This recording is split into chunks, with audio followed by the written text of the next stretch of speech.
Kasian banget deh wanita zaman dulu.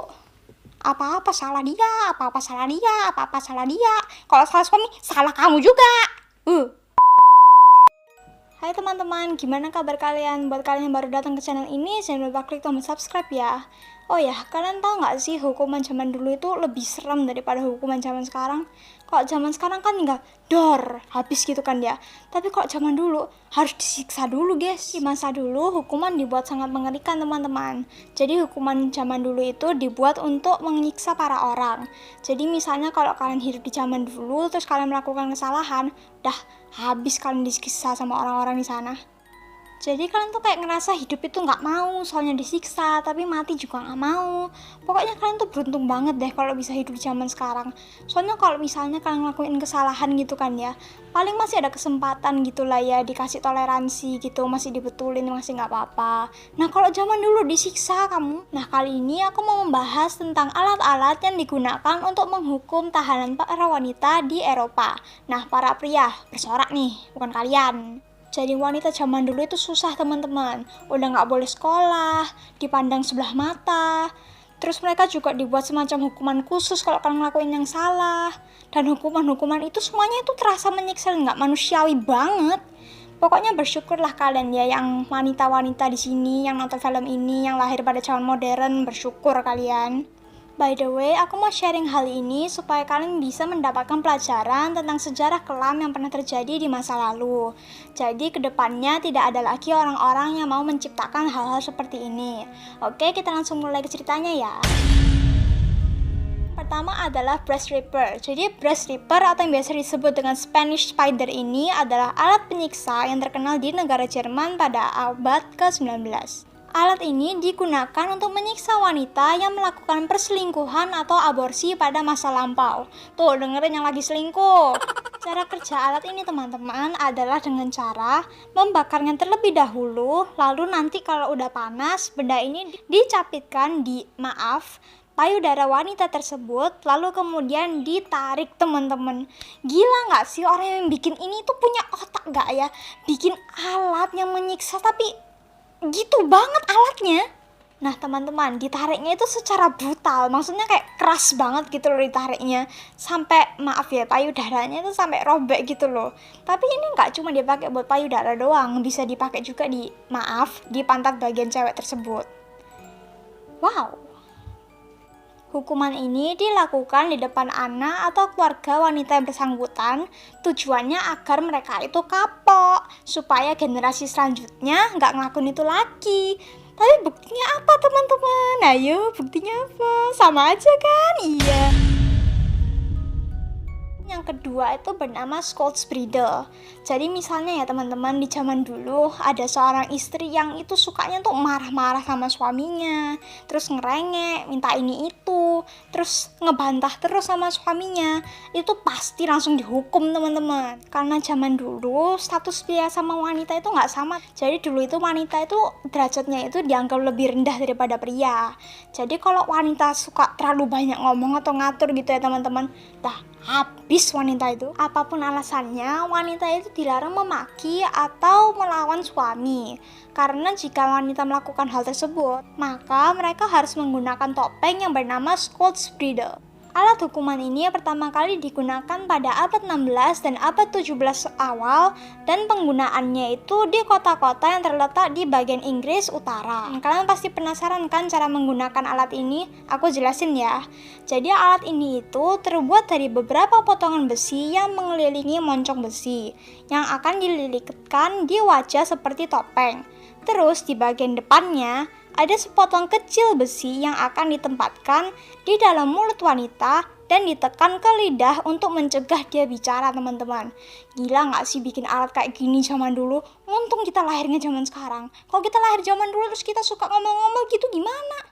Nah parahnya lagi teman-teman, mereka yang pakai topeng besi ini akan diarak keliling kota dan dicaci maki oleh masyarakat teman-teman.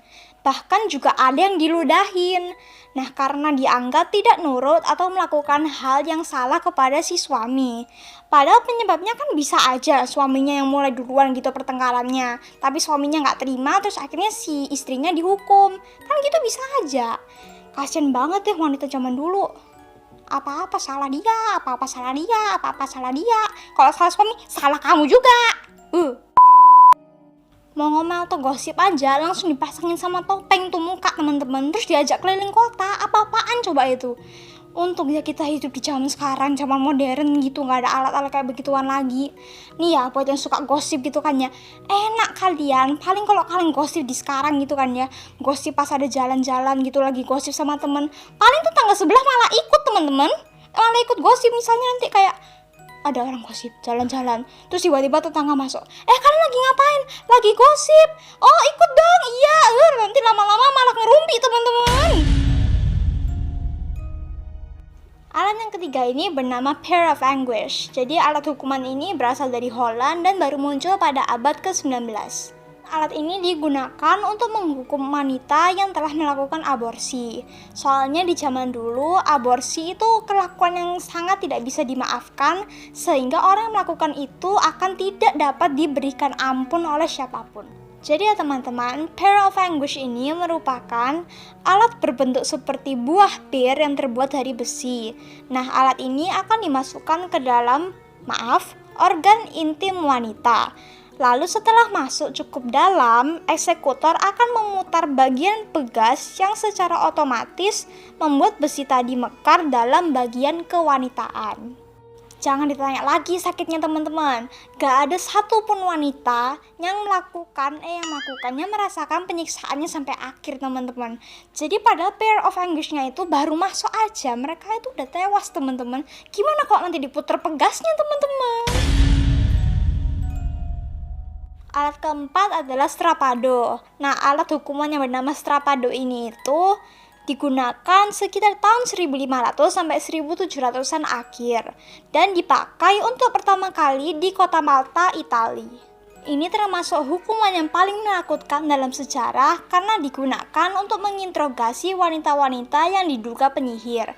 Jadi ya teman-teman, misalnya ada wanita yang pakai baju hitam gitu ya teman-teman, oh penyihir itu.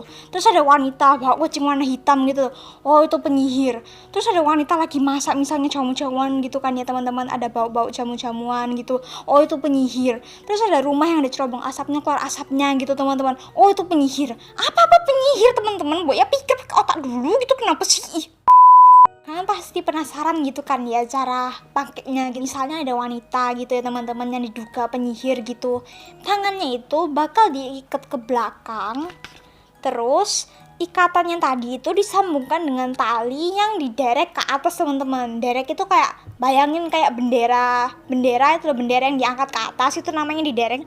Nah terus bagian bawahnya itu dikasih pemberat supaya tambah sakit teman-teman. Jadi pemberatnya itu di bagian kakinya, tapi tangannya itu diikat ke atas. Ngerti gak sih? Jadi kayak ketarik gitu loh. Nah terus apabila dilakukan maka bisa terjadi patah tulang atau kulitnya robek teman-teman. Ya begitu.